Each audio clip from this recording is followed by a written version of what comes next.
Grabar.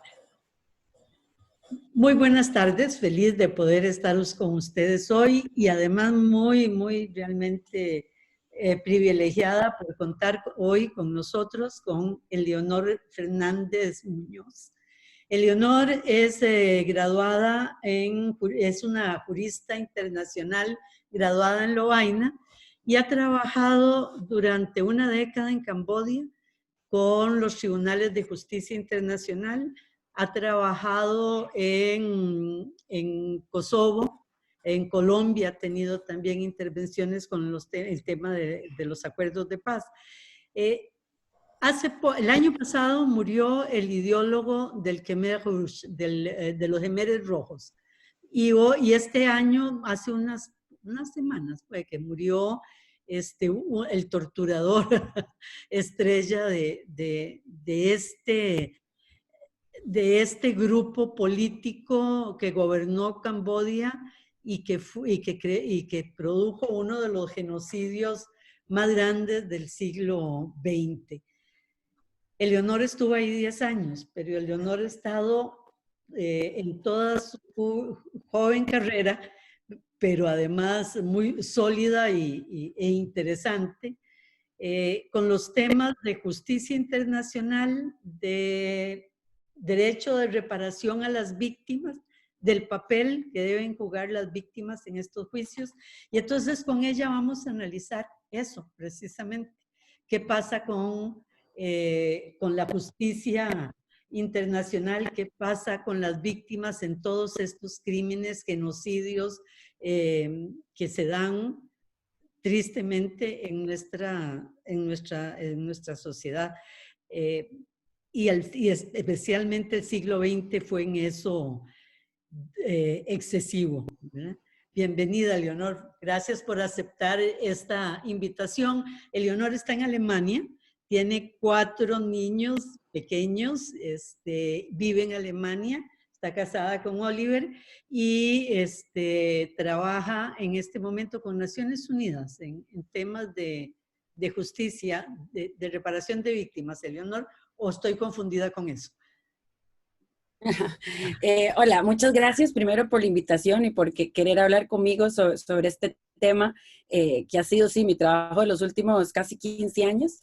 Sí, actualmente trabajo para la Oficina de la Alta Comisionada de Derechos Humanos, específicamente en la situación de Venezuela, no específicamente con víctimas, pero también hace poco estuve trabajando todavía con reparaciones en Colombia.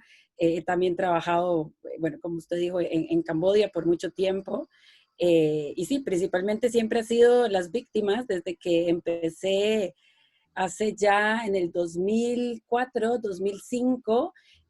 Tuve la dicha de hacer una pasantía con doña Elizabeth Odio Benito en la Corte Penal Internacional, y como ustedes bien saben, ella siempre ha sido muy interesada también de poner las víctimas adelante. Y también influenciada por mi hermana, que trabajaba en ese momento en Yugoslavia. Ha sido siempre la parte del derecho penal internacional que me ha interesado, el trabajar con víctimas. Y entonces eso fue lo que hice. En Camboya llegué en el 2008, trabajaba en ese momento para la universidad, la academia, no en temas de víctimas, pero me fui como asesora legal para la unidad de víctimas, que se llamaba en ese momento, para crear un sistema de cómo representar a las víctimas, porque habían casi 4,000 personas que querían ser partes civiles, es decir, partes enteras jurídicamente en un proceso, y había que organizarlas porque había más o menos 40 abogados que las querían representar, abogados australianos, alemanes, camboyanos, siempre. Y entonces así fue como empecé ese largo tiempo que estuve en Camboya, que jamás pensé al principio que iba a ser 9 años al final lo que me quedé. Al principio me fui por 4 meses y sí, eso fue. Así empecé. Tiene que haber sido una experiencia muy enriquecedora, pero muy dura, Eleonor, porque el genocidio, los 2 o 3 millones de personas que fueron eliminadas por el Khmer Rojo, y las víctimas que ya estaban en una edad muy avanzada en el momento en que se da la búsqueda de justicia con los tribunales internacionales. Pues sí, Tengo que decir, esa pregunta muchas veces me lo preguntan muchos estudiantes y gente cuando doy alguna charla o conferencias. De las primeras cosas que me preguntan es que cómo hago para trabajar con víctimas de víctimas de atrocidades, que es como llamamos hoy en día lo que son crímenes de lesa humanidad, genocidio, crímenes de guerra. Y tengo que decir que pues es bastante fácil al final. No es tan difícil el trabajar con ellas, es más bien para mí siempre muy enriquecedor y siempre aprendo muchísimo de lo que es la vida y de lo que, de cómo tiene que ser uno de agradecido con lo que tiene, de resiliencia, de lo que es un problema, de verdad. Creo que me ayuda muchísimo a poner en perspectiva todo, lo que es trabajo, vida personal.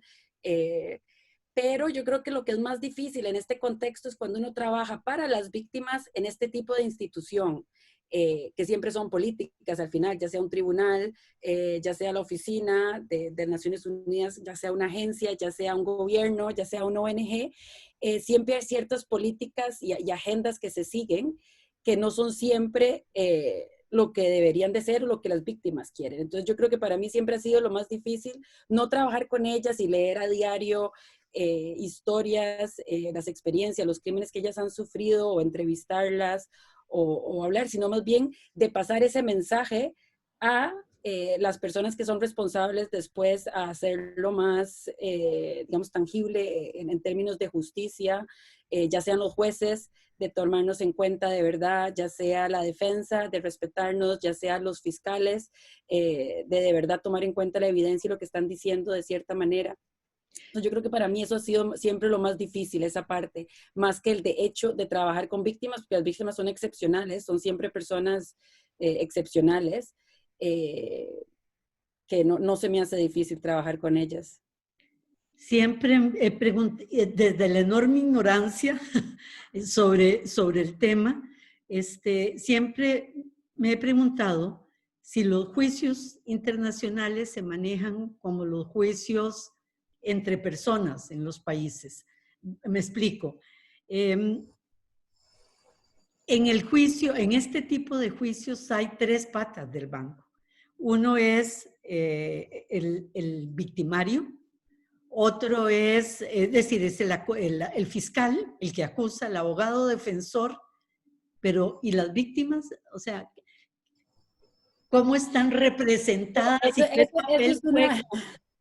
Es una muy buena pregunta y es una pregunta que se discute y que se ha ido avanzando, porque al principio, por ejemplo, en Nuremberg, ¿verdad? Que fueron los primeros tribunales internacionales que hubieron, no había esas tres patas porque venía de lo que los Estados Unidos y los ingleses habían impulsado, que era más un sistema de common law, a donde lo que hay es un fiscal que acusa, hay una defensa y hay un juez. Pero es más entre dos partes, todo el proceso, y un juez que al final es el que está como árbitro, digamos, de estas dos partes. Después, los dos tribunales que siguen, que es el de Ruanda y el ICTY, el de Yugoslavia, ¿verdad? Y el de Ruanda, fueron iguales. No había ninguna parte para las víctimas específicamente, lo que ha sido muy criticado, porque entonces eran solo venían a testificar como testigos. Era la única manera, tampoco tenían derechos a reparación. Lo único que podían hacer las víctimas era venir si la fiscalía o la defensa los llamaba como testigos. En la CPI, la Corte Penal Internacional, eso sí ha cambiado y hay ciertos derechos que se les han dado a las víctimas, pero todavía no son derechos plenos, como por ejemplo conocemos nosotros en América Latina o en los países de civil law, de judio-cristianos, como por ejemplo Francia o Bélgica o Alemania, también de partes civiles. Y el sistema en Camboya era tan particular para un tribunal internacional porque era un tribunal híbrido. Ay, diferente, perdón. sí. Sí, nos seguía adelante. Es diferente a los otros tribunales. Los otros tribunales eran tribunales internacionales, ¿verdad? A donde era solo empleados internacionales los que trabajaban. Nuestro tribunal en Camboya, una de las particularidades que tiene, o que tuvo, pero bueno, todavía existe, por eso digo que tiene, es que es híbrido. Él nació después de que el gobierno de Camboya le pidiera a Naciones Unidas de crear un tribunal para llevar a cabo estos juicios contra los Khmeres Rojos. Y entonces, durante 10 años prácticamente se hicieron negociaciones porque las Naciones Unidas quería y favorecía un tribunal internacional, los camboyanos querían un tribunal que sea nada más en su jurisdicción, es decir, que les dieran ayuda, pero que fuera una jurisdicción plenamente doméstica, y al final lo que hizo fue que se hizo este tribunal que llamamos híbrido.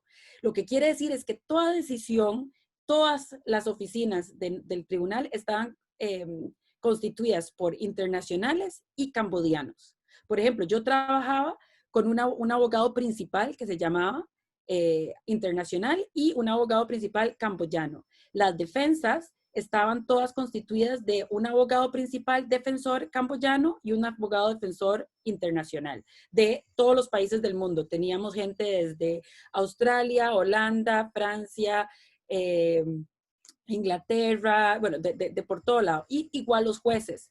Los jueces estaban constituidos por una mayoría siempre cambodiana, pero por ejemplo, la trial chamber, la sala de juicio, estaba constituida por 3 camboyanos y 2 internacionales. Y para toda decisión tenía que haber una mayoría extra que llamábamos, que tendría que haber siempre el acuerdo de un internacional, para que no hubieran tampoco acuerdos. Hay un mecanismo muy complicado para que las decisiones fueran tomadas de verdad siempre por los dos. Por ejemplo, en nuestra sección no podíamos hacer nunca ninguna escrito que no estuviera firmado por ambos abogados. Es decir, que teníamos que hablar muchísimo, teníamos que tener compromisos, pero al final todos nuestros escritos tenían que estar firmados por un camboyano y un internacional. Que eso es diferente y es el único que ha sido de esta manera. Y es por eso, como estaba en Camboya, teníamos que tomar también las reglas y el derecho procesal penal cambodiano, en el que se reconoce plena participación a las víctimas. Y es por eso que las víctimas teníamos derechos a hacer preguntas a todos los testigos. Tuvimos casi 200, 300 testigos a los que se les podíamos hacer preguntas, expertos, podíamos presentar evidencia nosotros, las partes civiles podían presentar evidencia, ellos mismos podían hablar delante de los jueces, escritos finales, conclusiones finales, todo igual que la defensa, que es para muchas personas que venían del common law, de los países anglosajones, era algo muy criticado porque para ellos nos veían como un segundo fiscal, ¿verdad? Entonces decían, pero egalidad de partes, ¿cómo es eso? Ustedes de un lado tienen la fiscalía, tienen a las víctimas y nosotros estamos solos del otro lado. Pero para nosotros tampoco no hacemos parte de la fiscalía, sino que tenemos también pues unos intereses muy propios de las personas que representábamos, de las víctimas, ¿verdad? Que teníamos que hacer lo que ellas, en principio, lo que ellas nos decían, que es diferente a lo que tiene el fiscal, que está en busca de verdad de la verdad y de lo que es, y es una persona, digamos que más neutra y de verdad busca la justicia. Nosotros no somos neutros porque tenemos un interés diferente al que tiene la sociedad en este tipo de proceso. Pero no es algo que todavía está, digamos, yo diría que concretizado en el ámbito internacional por problemas prácticos, por el número de víctimas. Por ejemplo, habló usted al principio que trabajé muy poquito tiempo en Colombia, en algo muy particular, pero por ejemplo, yo siempre cuando hablo de Camboya digo, nosotros trabajamos con 3.846 víctimas, lo que me parece algo gigantesco porque teníamos 3.846 casos diferentes de personas con diferentes crímenes, con diferentes hechos, lo que implicaba eso, estar en contacto con ellas, muchas que ya no podíamos porque vivían en todo Camboya, bueno, con un montón de diferentes problemas, pero eso siempre ha sido como un número que era gigantesco para mí, porque cuando lo comparo con otros casos, por ejemplo, en la CPI, tienen algunos casos, tenían a 100 víctimas y diferentes tipos de abogados. Ahora llegan a más los de Darfur, pero casi siempre eran muy pequeños los números. Si uno ve ahora Colombia tiene casos a donde hay 50,000 víctimas que tienen derechos a participar en ese caso. Que están vivos jóvenes, ¿verdad? Porque parte del problema de ustedes en Camboya es que muchas de las víctimas ya habían fallecido. Pero en Colombia... bueno, sí, pero nosotros para ser parte civil eran solo o las personas que estaban vivas o sus ayondrados, o sea, los hijos o nietos de ellos podían participar, ¿verdad? Pero nosotros casi todas eran víctimas todavía directas que había, o sea, es decir, que habían sufrido ellas mismas los crímenes. Y sí, tuvimos problemas porque se nos murieron durante el tiempo que yo estuve ahí, de las que pudimos contar como 350. Que desde el principio, cuando las entrevistamos en el 2008 hasta el final. No, los 50,000 de Colombia. Sí, Colombia por eso Es increíble, y cuando hablé con los jueces hace poco, el año pasado, y por eso que hay que buscar formas de cómo hacer participar a estas personas. Porque, por ejemplo, los casos en África, ¿verdad? Que tiene la CPI muchas veces, lo importante de trabajar con víctimas es que hay que tener pues una comunicación constante con ellas para explicarles lo que está pasando, porque es muy frustrante, por ejemplo, para una persona que fue víctima, por ejemplo, nuestras víctimas que fueron víctimas al principio de los años, en los 70s, después, durante años, no hubo nunca nadie que ni que les preguntara ni les dijera qué era lo que había pasado. Después, de un momento a otro, llegan esta masa de ONGs, de Naciones Unidas, de abogados extranjeros, de una costarricense, y les pregunta y les dice, necesitamos saber qué fue lo que le pasó, ¿quiere usted participar en este proceso? Los entrevistamos, les explicamos qué es lo que vamos a hacer, y después, durante casi 10 años que duró el proceso, para una persona que muchos no son educados y ni siquiera pueden leer y escribir, es muy complicado comprender todos estos procesos y el tiempo que toma todo esto. Entonces, es importante el estar hablando con ellas y el estarles explicando. Nosotros, una de las cosas que queríamos hacer más, pero siempre nos hizo falta y hubiéramos podido hacer más, es teníamos regularmente, viajábamos a las provincias para explicarles a dónde estábamos. Por ejemplo, cuando se murió Ian Sari, que era el ministro de Relaciones Exteriores durante el régimen, que también fue algo muy importante, les íbamos a explicar, pero también antes durante los diferentes momentos del proceso tratábamos de ir de hablar con ellas, pero claro, siempre era con un número reducido, que lo que llamábamos puntos focales, que después ellos le iban a contar a las otras personas que vivían en sus pueblos, para así tratar de llegar a lo más posible de personas, pero es muy difícil, y por ejemplo en Colombia ni siquiera me quiero imaginar logísticamente lo que significa, porque no son personas que tienen internet, no son personas que tienen celulares, es muy difícil el mantener ese contacto, y es por eso que se trata siempre de limitar la participación de las víctimas en los procesos. Pero usted me había comentado que habían avances interesantes en Colombia en relación a las propuestas en este tipo de juicios. Sí, bueno, Colombia está haciendo muchas cosas diferentes, porque en lugar, por ejemplo, con lo de víctimas, nada más, en la mayoría de los otros países están tratando de limitar, ¿verdad? Y hacerlo que no participen todas las víctimas, o les ponen, por ejemplo, tiempos límite, o hacen, por ejemplo, en la CPI hay ciertas situaciones donde están aceptando, como digamos, que estén representadas colectivamente, o que hagan una presentación de evidencia, digamos, colectiva, ¿verdad? Donde no estén diciendo todos los detalles de los que pasó, sino que sea todo más colectivo. Y en Colombia, la sociedad civil y los abogados han sido muy fuertes de que quieren seguir empujando por un derecho individual. Esto, la Jurisdicción Especial para la Paz, pues yo diría que está empezando, ¿verdad? Aunque tiene... pero hasta ahora ha dicho y ha acreditado, ellos llaman acreditar víctimas, las han acreditado de una manera muy abierta. Vamos a ver si siguen así también, porque después pasarán a la fase donde ya tengan que de verdad los tribunales, el Tribunal de Justicia de verdad tenga que empezar a ver, y la idea de los jueces es que ellos tienen que ser muy creativos en cómo tomar de verdad parte, o cómo hacer es participar a estas personas de verdad, y que no quede solo en el papel que digan, sí, tenemos 50,000 víctimas, pero también se oyen en Colombia, interesante, gente que dice que la víctima es todo Colombia, porque es un conflicto armado que ha sufrido, que ha pasado durante todo tiempo, que es todo el país, a donde personas le van a decir que el daño sufrido por una víctima es algo muy personal e individual, y cada persona tiene derechos a que no sea solo reparado, pero también que se haga justicia para este derecho individual que esta persona haya sufrido. Pero en Colombia hay muchísimas cosas interesantes, porque es una jurisdicción de verdad que está basada en los tratados de paz, y entonces es muy diferente a la idea, por ejemplo, en Camboya, al final de nuestros juicios, lo que tuvimos fue una sentencia condenatoria a vida, por ejemplo, los casos que tuve yo, ya está, los metieron a la cárcel. Nuon Chea se murió en una cárcel en mejores condiciones que la gran mayoría de cambodianos, porque era una cárcel de Naciones Unidas, pero tenía asistencia médica, tenía comida suficiente, teníamos, como es parte de un proceso internacional, pues teníamos que tener ciertos estándares, ¿verdad? Y respetarles ciertos estándares, lo que muchas víctimas no entendían cuando ellas regresaban a su casa y no tenían que comer. pero así es y así tiene que ser porque al estar siendo enjuiciados tienen que también tener todos los derechos respetados. Pero en Colombia lo que están tratando es buscar penas alternativas a la prisión para no tener, porque como también en Camboya la diferencia también era que solo teníamos a muy pocos acusados, ¿verdad? Los más altos dirigentes era la competencia que teníamos. Y no se hicieron casos para todas las personas, digamos, que fueron los que cometieron los crímenes, digamos, que directamente matando a las personas o torturando o violando, ¿verdad? Por ejemplo, Deutsch era el jefe de ese 21, pero él mismo no era el que torturaba, digamos, a día a día. Tenía gente que eran sus torturadores, a los que ellos eran los que hacían eso.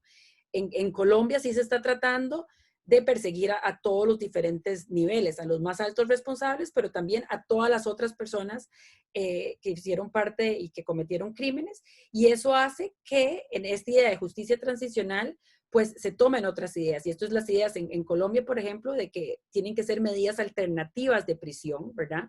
Entonces, lo que se van a imponer, están viendo a ver qué tipo de medidas van a hacer, pero normalmente no debería ser condenas de cárcel.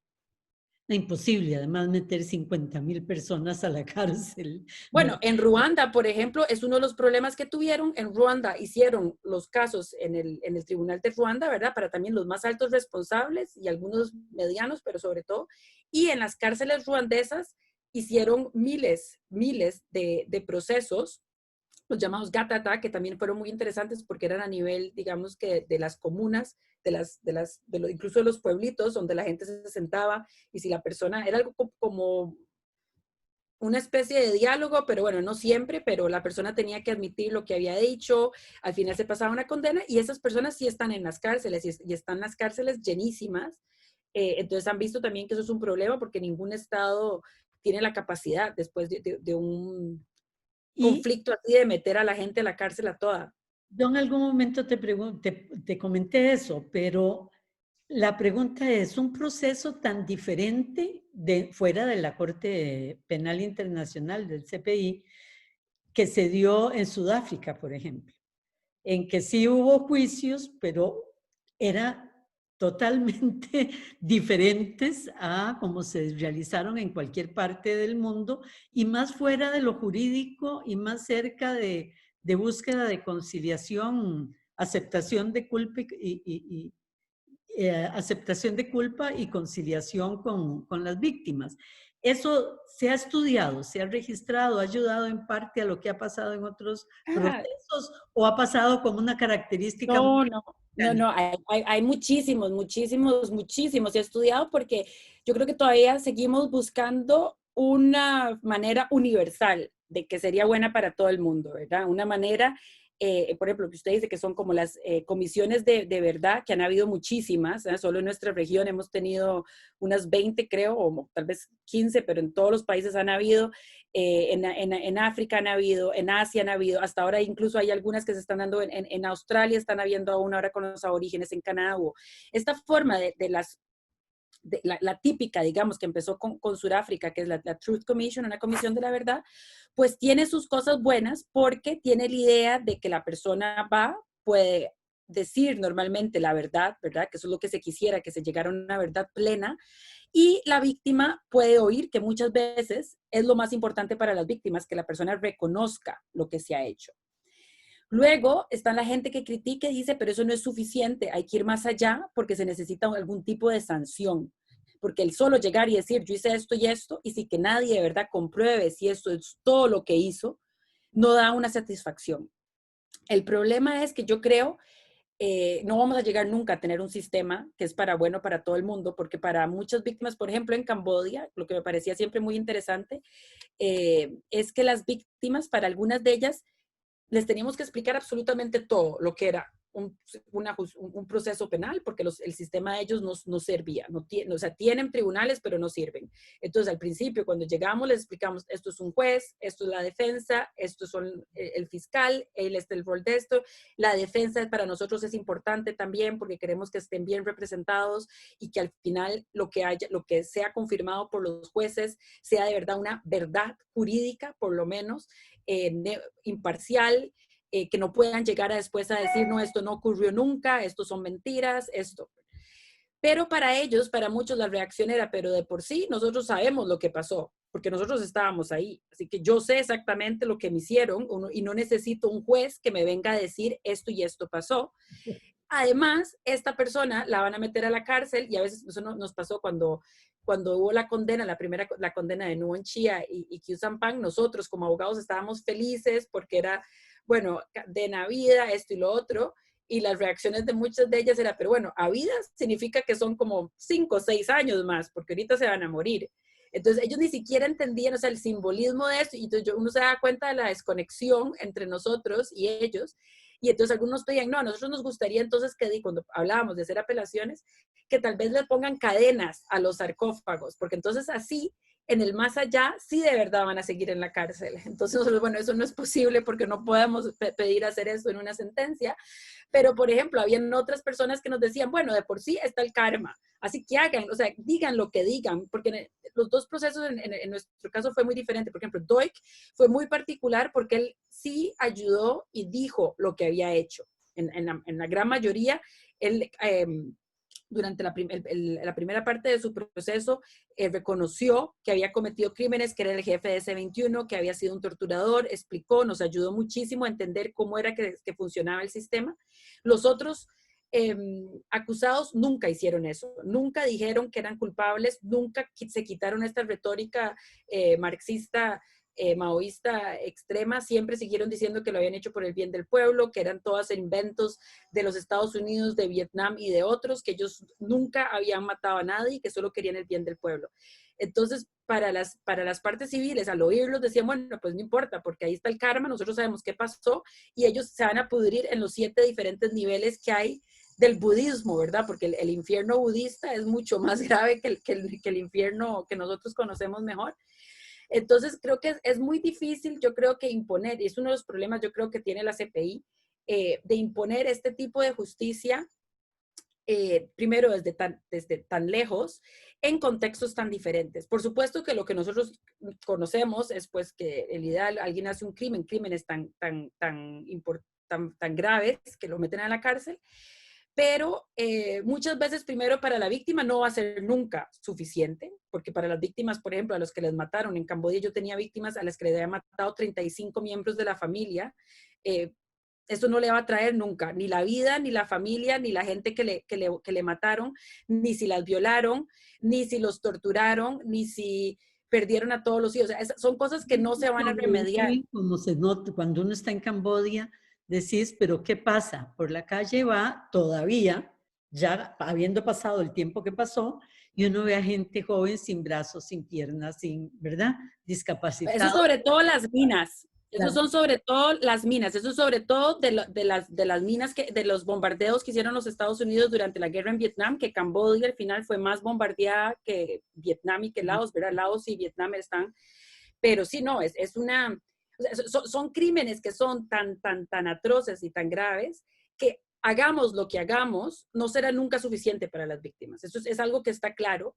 Y entonces por eso tenemos que tratar, y por eso para mí, yo creo que todo este tipo de proceso debería de empezar siempre, y no solo para mí, para muchas otras personas que trabajan en consultando a las víctimas qué es lo que quieren, consultándolas si ellas quieren este tipo de justicia, qué tipo de justicia quieren y cómo quiere que sea llevado a cabo. Porque para muchas veces, por ejemplo, estamos viendo ahora, yo trabajo mucho con víctimas de violencia sexual, y muchas veces medimos y decimos violencia sexual. Sí, se necesita que haya una condenación, se necesita que la víctima hable y salga, ¿verdad? Entonces están todos estos apoyos que tratamos, ¿verdad? Hay muchas mujeres que no querrán nunca hablar, hombres y mujeres, porque no son solo mujeres las víctimas en este tipo en estos conflictos, también hay muchos hombres que son víctimas de violencia sexual. Muchas veces para ellos no quieren salir. Yo he hablado mucho con psicólogos que me dicen que sí, es necesario después de un crimen así el hablar. No soy psicóloga y en algún momento he hablado con varios, pero nunca, o sea, siempre he tenido mis discusiones, porque yo francamente, viéndolo en Camboya, no sé si es siempre lo correcto el hablar sobre lo que a nosotros nos pasa, porque yo creo que también es una visión muy nuestra de, por ejemplo, yo en América Latina o nosotros, cuando algo nos pasa, lo contamos, queremos que las otras personas sientan lástima por nosotros, que nos abracen, que tengamos apoyo y decimos, ay, En empatía, por supuesto, en Camboya es muy diferente y en otros lugares, porque al yo reconocer que me pasó algo, ya directamente es algo que lo ven mal en mí. Porque aunque yo no haya hecho nada, por supuesto, son cosas de contexto, pero es algo muy difícil que nosotros lleguemos y digamos, no, usted como mujer violada tiene que decir qué fue lo que le pasó. Porque claro, la estigma que tienen y todo eso, pero va más allá de eso, porque para ellos es mucho más profundo que algo tienen que haber hecho en alguna vida pasada para que esto les esté ocurriendo. Por supuesto, para nosotros es algo, ¿sí? Sí, perdón, tenemos que ir a un corte. Es que hay una conferencia de prensa todos los días en Costa Rica con el Ministerio de Salud para ver los avances del COVID. Regresamos en unos minutos. Perfecto. De nuevo con ustedes, nuestra invitada de hoy, Eleonor Fernández Muñoz. Doy los dos apellidos porque Eleonor es hija de dos personas a las que quiero, respeto y admiro muchísimo. Mario Fernández Silva y Gabriela Muñoz. Eleonor nos hace sentirnos orgullosos del papel de una costarricense internacional, porque ya es, Eleonor ha sido desde chiquita del mundo, que está inmersa en los temas de justicia internacional y luchando siempre por los derechos de reparación de las víctimas en el genocidio y en los distintos tipos de crímenes que se dan en la sociedad. De nuevo, gracias. Bueno, Eleonor estaba hablando de las diferencias simbólicas, de lo que significa estos juicios y este enfrentamiento con la justicia para diferentes pueblos después de las atrocidades. Adelante, Eleonor, estabas con el tema de cómo veían los camboyanos su necesidad de enfrentarse a la justicia en estos temas. Sí, nada más quería decir que creo que siempre es muy diferente en los diferentes contextos. Y claro, para nosotros, estaba hablando sobre todo de las víctimas de violencia sexual, que estamos viendo que hay muchas, ahora hay un estudio hace poco en casos de violencia sexual domésticos en Inglaterra, a donde muchas veces lo que las mujeres, lo que más ellas buscan es que la persona que las violó, ¿verdad? El victimario, reconozca lo que hizo, las oiga y vea cuál fue el daño que causó. Ya con eso sería para ellas lo que ellas llamarían justicia. Pero el problema es que nosotros también tenemos una idea de qué es justicia. Son muchas facetas lo que puede ser justicia. Para muchas personas, justicia puede ser que lo metan a la cárcel y que eso es lo que ellos quieren, que esta persona no vuelva a ver nunca más prácticamente la luz del día, por así decirlo, ¿verdad? Y que sea privado de su libertad para siempre. Hay otras personas que pueden perfectamente decir, no, yo prefiero que esta persona oiga todo el sufrimiento que me ha hecho y después lo puedo perdonar. Si esta persona reconoce que hizo eso, me oye y me escucha, puedo perdonarlo. Pero el perdón también es un concepto muy judeocristiano nuestro que en otras culturas no existe. Y muchas veces llegamos e imponemos, ¿verdad? Esta idea de que hay que perdonar y de reconciliarse, ¿verdad? Por ejemplo, en Colombia es algo muy fuerte, porque es la idea de que tenemos que seguir viviendo si se reconcilian y se perdonan. En Camboya, mucha gente que yo tenía, a mí me pasó una vez que estábamos haciendo entrevistas y nosotros representábamos a víctimas del genocidio, ¿verdad? O del genocidio, es como lo decimos, pero es del régimen de los Khmeres Rojos.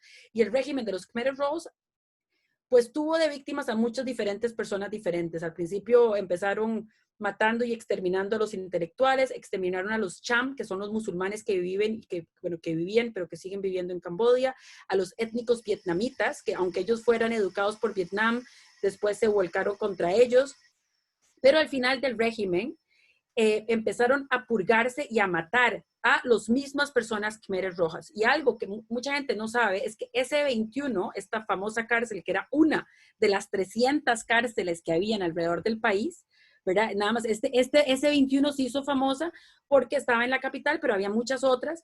Y es famosa sobre todo porque la gente que fue torturada ahí eran Khmeres Rojos. Eran ex Khmeres Rojos, todas esas personas que mataron ahí. O sea, este primer proceso tan importante fueron Khmeres Rojos que estaban matando en otros lugares, que en algún momento caen en desgracia o entran en la paranoia de los jefes y los mandan a S-21 a ser torturados y por confesiones, ellos entonces involucran a más personas y más personas son matadas, matan a sus hijos, a sus hermanos, a toda la familia, son siempre como... Pero lo interesante es que, o sea, todo esto para decir que o sea, las víctimas que teníamos, habían unas que habían sido víctimas, digamos, que ellas mismas no habían cometido ningún crimen, y teníamos otras víctimas que, por ejemplo, habían sido, yo me acuerdo una vez lo que quería contar, estaba tomando entrevistas, hablé con una señora que podía tener unos, digamos, no sé, 60 años, pero parecía una señora como de 90 por trabajar los campos de arroz, y sí tienen, parece mucho más viejas, y entonces me contó cómo ella había sido jefe de un pueblo, o sea, de uno de los pueblitos, o sea, tendría que haber tenido una alta posición en el tiempo de los Khmeres Rojos, ya me ha hecho como bling, bling, bling, y me contó cómo en un momento durante las purgas, llegaron y le cortaron la cabeza al esposo al frente de ella. Entonces, que ella quería constituirse parte civil por la muerte de su esposo. Entonces, el campo de investigación que teníamos entraba, entonces le tomé su entrevista, la entrevisté. La siguiente persona que seguía me contó cómo le habían matado, no me acuerdo ahora, pero como a una decena de miembros de su familia, y nosotros preguntábamos solo para los archivos, pero no era algo que iba a ser utilizado, quién había sido, si ella sabía quién era el que la había matado. Y me dijo, sí, la señora que acaba de hablarle. Y entonces esa misma señora que fue, que también fue parte civil nuestra y que seguían viviendo en el mismo pueblo desde hacía, y son pueblos que son chozas, ¿verdad? Es un pueblo, pueden ser pueblos que son 10 chozas a donde usted vive todo el día, o sea, no es gente que puede ir, por ejemplo, fácilmente incluso a lugares a 10, 15 kilómetros de donde viven. No, cuando usted vive ahí, está ahí todo el tiempo. No es que va a la ciudad vecina a hacer algo o va a comprar al supermercado. No, usted vive y hace todo en este pueblito con esta gente. Y muchísimos de estos pueblos quedaron así después de que cayó el régimen. Y ellos aprendieron a su manera a convivir. Pero eso no significa que se hayan perdonado o reconciliado. Nosotros tratamos en uno de los proyectos que tuvimos con ONGs de hacer algo que que era un proyecto que pensamos que era una buena idea, de reconciliación, de diálogo, en el cual teníamos a personas como esta señora, esta viejita, digamos, que ella podía hablar y que de un lado hablaría con las víctimas y que las víctimas le podían decir qué fue lo que pasó y le hacerle preguntas y que hubiera un intercambio. Fue un fracaso. Fue un fracaso, primero porque no es algo que se hace en la cultura cambodiana, el encarar de frente y decir, mire, usted me hizo esto, usted mató esto, usted dejó sin mis hijos, usted esto, y que la otra persona reconozca lo que hizo. Son estructuras y diferencias culturales tan grandes que no se puede llegar con un proyecto, con gente bien intencionada de ayuda humanitaria y decir, bueno, vamos a estar preparando. Claro, a las víctimas le tenían apoyo psicosocial, tenían a gente que las ayudó, les preparaban los estrictos, les estuvieron hablando durante días hasta que podían hablar, toda esta cuestión de empowerment, que claro, en algún momento se lo logra, pero va completamente en contrario de muchas cosas de su cultura, porque incluso, por ejemplo, muchas de las personas con las que yo entrevisté era la primera vez que hablaban de lo que les había pasado, incluso con los hijos.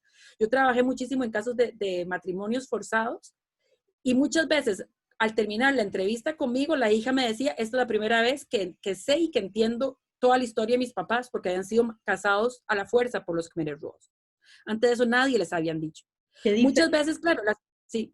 No, seguí. Muchas veces sí sentía yo cuando las personas me hablaban y nosotros nunca los obligamos a hablar, ¿verdad? Nosotros llegábamos, explicábamos quiénes eran las personas y muchas sí se veía que tenían una necesidad de contarnos y decirnos qué les había pasado, ¿verdad? Muchas no sabían que era un crimen lo que les había sucedido y se los teníamos que explicar, ¿verdad? Pero a mí todo eso me hizo aprender que uno como abogado y con todas las vidas tiene que ser muy cuidadoso en todas las repercusiones que tiene eso también, porque nosotros estamos ahí durante un tiempo y después nos vamos, ¿verdad? Yo estuve 10 años en Camboya, fui de las personas que más estuve en el tribunal y de más tiempo tuve, pero tengo muchos colegas que estaban 1 o 2 años y después cambian de lugar. Y así es lo mismo con las ONGs, con las agencias de Naciones Unidas, así está hecho el sistema, no le quiero echar las culpas a nadie, pero el sistema está hecho así. Y entonces a mí me parece peligroso en ciertos contextos, Por eso yo siempre digo, pero yo vengo de una familia donde tengo antropólogos, porque mi hermana es antropóloga, mi marido es antropólogo, me parece que todos estos tribunales necesitarían tener a muchísimos más antropólogas. Yo, por ejemplo, una de mis mejores amigas en Camboya era una antropóloga a la que le podía preguntar muchísimas cosas que me hizo comprender muchas cosas también. Pero eso lo hice yo sola, no me lo dio ni la organización para la que trabajaba y fue más también por una afinidad que tengo familiar de que sé lo importante que es el entender la sociedad en la que estoy para eso. Y no es simplemente decir, ah, sí, aquí violaron los derechos humanos, violaron las convenciones de Ginebra, cometieron crímenes, la gente tiene que estar metida a la cárcel. Es tan Y es muy diferente difícil. las culturas, por ejemplo, hablaste de la camboyana, uno podría extender mucho hacia a los entornos asiáticos, ¿verdad? La diferencia, hablaste también de América Latina, o sea, más imbuida en lo judeocristiana y que en esa necesidad de exorcizar todo lo que vivimos, ¿verdad? Que nos hace bastante sanos en algunos casos. Pero hay un pueblo, o hay un pueblo, y hay tantos pueblos ahí, pero hay África, por ejemplo, a mí siempre me ha sorprendido la capacidad que tiene de resiliencia, la capacidad que tiene África de poder seguir adelante a pesar de ser tal vez uno de los continentes que más ha sufrido y la gente que más atrocidades ha tenido en el futuro más cercano, ¿verdad? Y sin embargo tienen una actitud diferente ante la vida. O sea, con lo que estamos hablando, y si hablamos de los nórdicos europeos, hablamos de otra realidad. Vos dijiste muy claramente, no puede